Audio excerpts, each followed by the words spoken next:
Hello दोस्तों, नमस्ते। कैसे हैं आप सब? आशा करती हूँ आप सब स्वस्थ होंगे और मस्त होंगे। दोस्तों, मेरा नाम चंदन शर्मा है। मेरे यूट्यूब चैनल टीचिंग बाय चंदन शर्मा में आप सभी का स्वागत है। तो दोस्तों, सुपर टेट समान अध्ययन जीके जीएस की मोस्ट इंपॉर्टेंट क्लास है। 40 नंबर, इस क्लास से आपके 40 नंबर बनने वाले हैं दोस्तों। चाहे आप सुपर टेट की प्रिपरेशन कर रहे हैं या फिर बीपीएससी 4.0 के लिए भी बहुत इंपॉर्टेंट क्लास है दोस्तों। तो इसलिए हम बार बार आपसे सजेस्ट करेंगे कि आप लोग इस क्लास को बिल्कुल भी मिस मत कीजिए, ठीक है। सुपर टेट के लिए तो इंपॉर्टेंट है ही है, ऊपर से बीपीएससी 4.0 के लिए भी इंपॉर्टेंट है, ठीक है। और डेली शाम को 7:30 बजे ये लाइव रहता है दोस्तों। तो आप लोग चैनल पर बने रहिए और ज़्यादा से ज़्यादा लोगों को शेयर भी कीजिए, ठीक है। और सबसे पहले इस सेशन को आप लोग लाइक कर दीजिए। लाइक करने के साथ साथ इसको शेयर कर दीजिए। लाइक शेयर कर दीजिए, हम उसके बाद में क्वेश्चन आंसर करते हैं, ठीक है। चलिए, और जितने लोग चैनल पर पहली बार विजिट कर रहे हैं वो चैनल को सब्सक्राइब जरूर कर लेंगे, जिससे नेक्स्ट नोटिफिकेशन उन तक जरूर पहुँचे, ठीक है। चलिए, मेरा पहला क्वेश्चन है, यहाँ पर स्क्रीन पर देख सकते हो दोस्तों।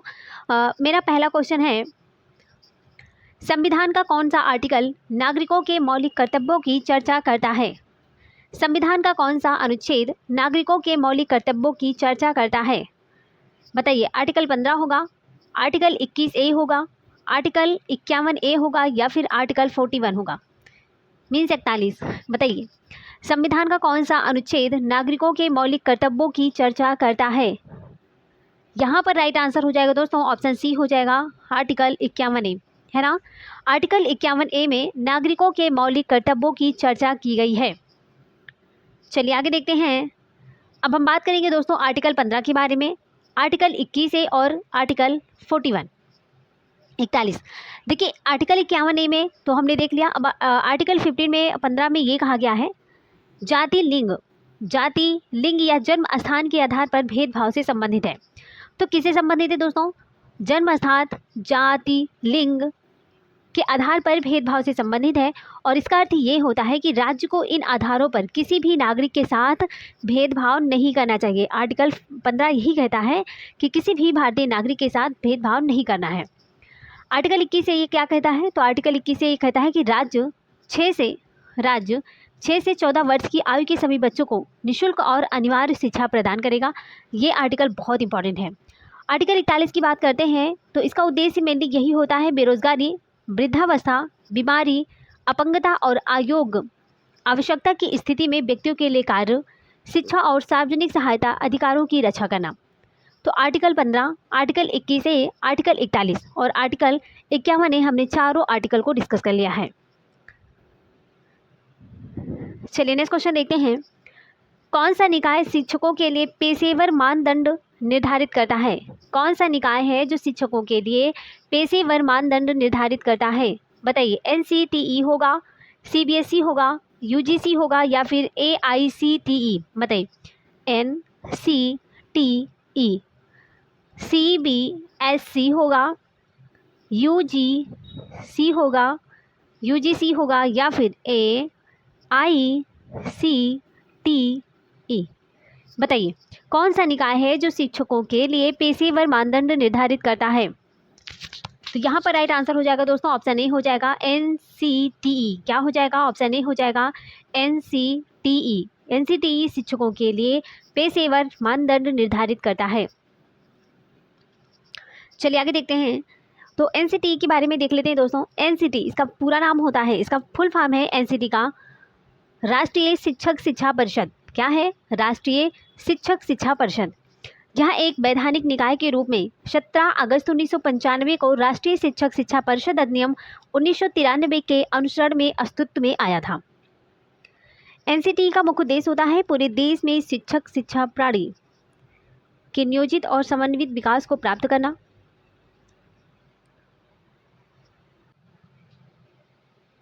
तो NCTE का मुख्य उद्देश्य क्या होता है? पूरे देश में शिक्षक शिक्षा प्रणाली में नियोजित और समन्वित विकास को प्राप्त करना। शिक्षक शिक्षा प्रणाली में मानदंडों और मानकों का विनियमन और उचित रखरखाव और उससे जुड़े मामलों के लिए है, ठीक है। इसमें क्या होता है कि इसमें शिक्षा कार्यक्रमों के सभी पहलुओं को शामिल किया गया है, जिसमें स्कूलों में पूर्व प्राथमिक, माध्यमिक और वरिष्ठ माध्यमिक स्तरों पर पढ़ाने के लिए व्यक्तियों के अनुसंधान और प्रशिक्षण और गैर औपचारिक शिक्षा, अंशकालिक शिक्षा, वयस्क शिक्षा और दूरस्थ शिक्षा पाठ्यक्रम, है ना, पत्राचार के माध्यम से जो दूरस्थ शिक्षा होती है दोस्तों, हैं, ये सब चीज़ें होती हैं, ये सब जो है शिक्षा के पाठ्यक्रम है।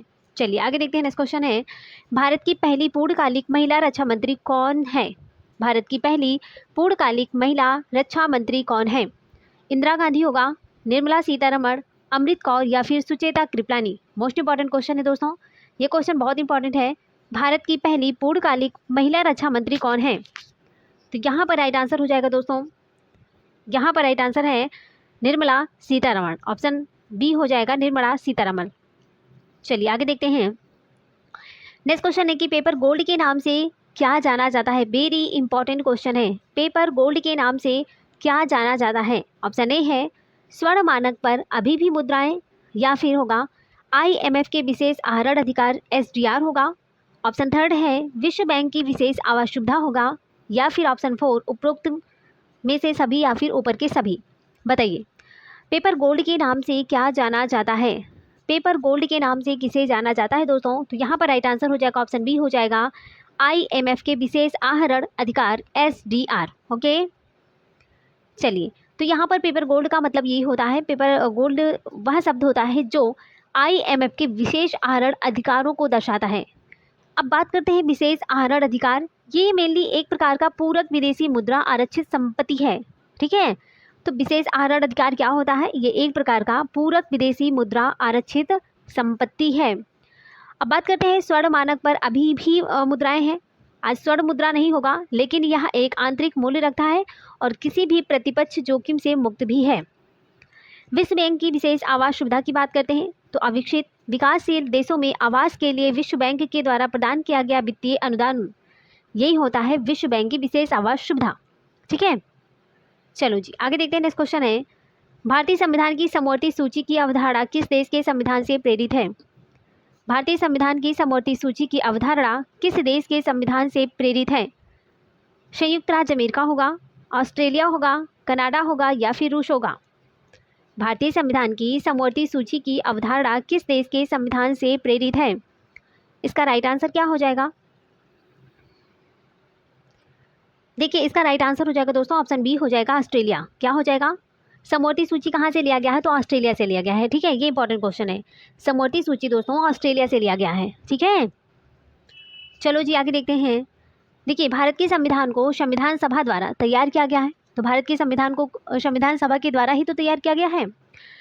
भारत के संविधान को 26 नवंबर 1949 को संविधान के द्वारा अपनाया भी गया है। यहाँ पर क्वेश्चन आयोग पूछेगा कि संविधान, भारत का जो संविधान है इसको संविधान सभा के द्वारा कब अपनाया गया है? तो राइट आंसर हो जाएगा 26 नवंबर 1949 को।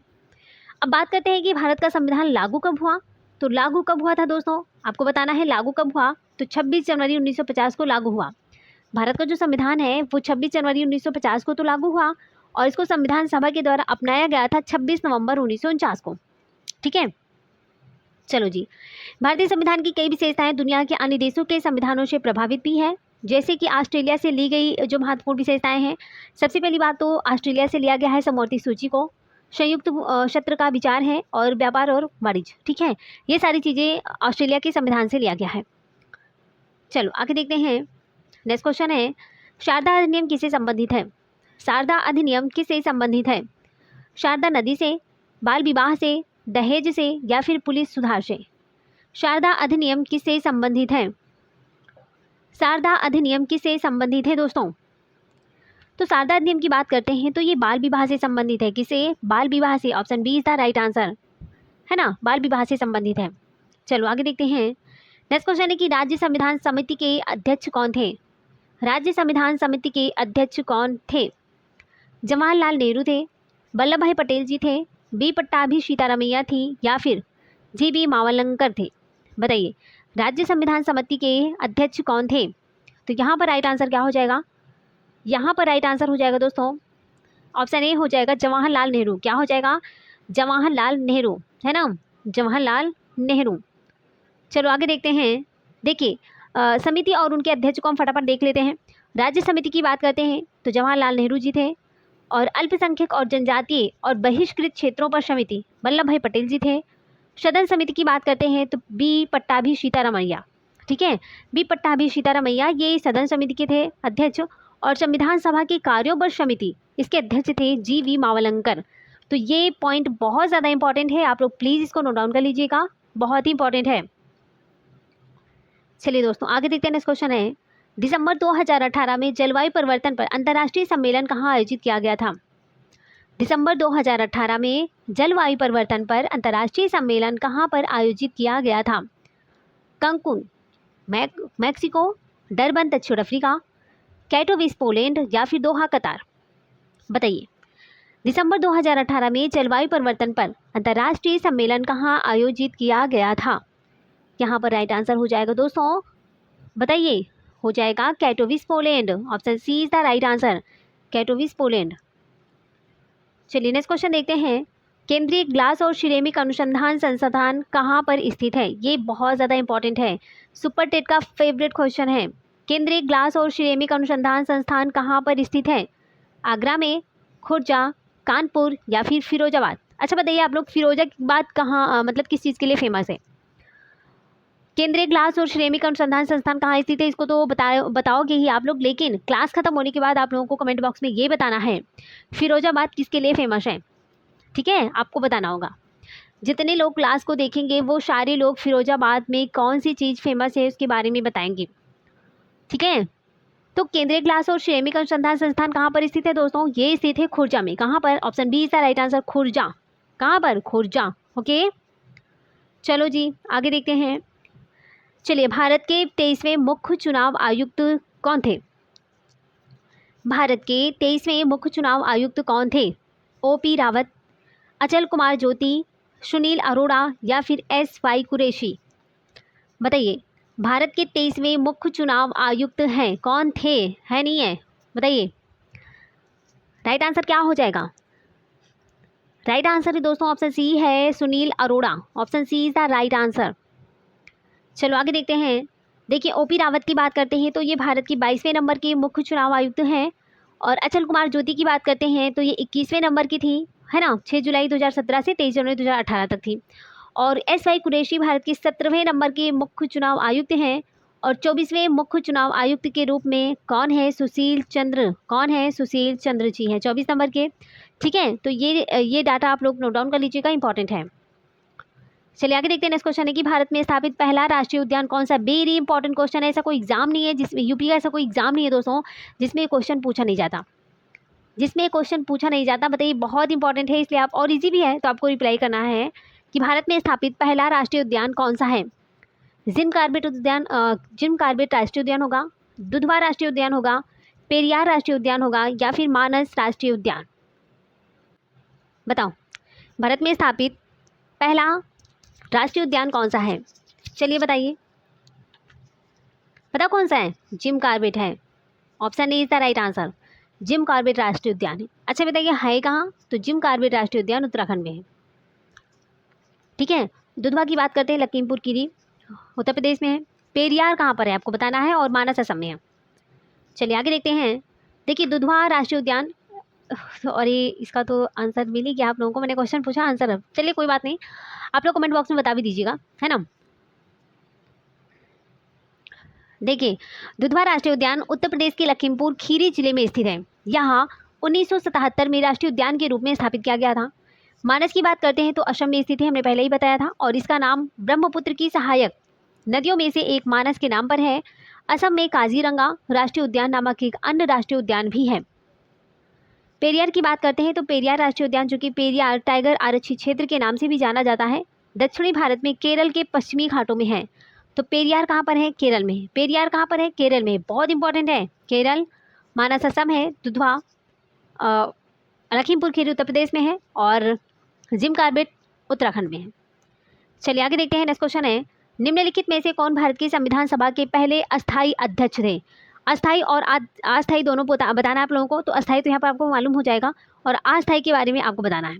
तो बताइए कि निम्नलिखित में से कौन भारत की संविधान सभा के पहले अस्थायी अध्यक्ष थे? डॉक्टर सच्चिदानंद सिन्हा जी थे, doctor Rajendra Prasad, doctor BR Ambedkar या फिर प्रोफेसर HC मुखर्जी? बताइए, भारत की संविधान सभा के पहले स्थायी अध्यक्ष कौन थे? पहले अस्थायी अध्यक्ष की बात करते हैं दोस्तों तो ये थे, ऑप्शन बी हो जाएगा, डॉक्टर राजेंद्र प्रसाद। कौन थे? डॉक्टर राजेंद्र प्रसाद जी, ये अस्थायी अध्यक्ष थे। ठीक है, और अस्थायी के बारे में आपको बताना, अस्थायी कौन थे? अस्थायी के बारे में आपको बताना है। अस्थायी तो हमने बता दिया, अस्थायी आपको बताना है। चलो जी आगे देखते हैं। देखिए, नवंबर 1946 में कैबिनेट मिशन योजना के द्वारा बनाई गई योजना के तहत संविधान सभा का गठन किया गया। इसने 9 दिसंबर 1946 को अपनी पहली बैठक की। मुस्लिम लीग ने बैठक का बहिष्कार किया और पाकिस्तान को एक अलग राज्य बनाने पर जोर भी दिया। बैठक में 211 सदस्यों ने भाग लिया। फ्रांसीसी अभ्यास के अनुसरण के बाद डॉक्टर सच्चिदानंद सिन्हा को विधानसभा का अस्थायी अध्यक्ष चुना गया, क्योंकि वे सबसे पुराने सदस्य थे। बाद में डॉक्टर राजेंद्र प्रसाद विधानसभा के स्थायी अध्यक्ष के रूप में चुने जाते हैं। एच.सी. मुखर्जी और वी.टी. कृष्णाचारी विधानसभा के उपाध्यक्ष के रूप में चुने गए और डॉक्टर भीमराव अंबेडकर ये मसौदा समिति के अध्यक्ष थे। तो ये सारी जानकारी बहुत इंपॉर्टेंट है, इसलिए प्लीज़ आप लोग इसको इग्नोर मत कीजिएगा, वेरी वेरी इंपॉर्टेंट है। ठीक है, ये बहुत ज़्यादा इंपॉर्टेंट है, सो प्लीज़ आप लोग इसको इग्नोर मत कीजिएगा। ठीक है, चलो आगे देखते हैं। नेक्स्ट क्वेश्चन है कि भारत में गरीबी का अनुमान किस आधार पर लगाया जाता है। ऑप्शन ए है घरेलू उपभोग व्यय, प्रति पूंजी आय, प्रति व्यक्ति व्यय, इनमें से कोई नहीं। बताइए, भारत में गरीबी का अनुमान किस आधार पर लगाया जाता है। तो यहाँ पर राइट आंसर हो जाएगा ऑप्शन ए हो जाएगा घरेलू उपभोग व्यय। ठीक है, चलिए आगे देखते हैं। नेक्स्ट क्वेश्चन है, लोकसभा के द्वारा विचार हेतु भेजे गए धन विधेयक को राज्यसभा अधिकतम अवधि तक विलंबित कर सकती है। 10 दिन, 12 दिन, 14 दिन या फिर 16 दिन। वेरी इंपॉर्टेंट क्वेश्चन है और ये इजी भी है। लोकसभा के द्वारा विचार हेतु भेजे गए धन विधेयक को राज्यसभा अधिकतम अवधि तक विलंबित कर सकती है। तो यहाँ पर राइट आंसर हो जाएगा दोस्तों ऑप्शन सी हो जाएगा 14 दिन तक। कितने दिन तक? 14 दिन तक। इंपॉर्टेंट है। ठीक है, चलो जी आगे देखते हैं।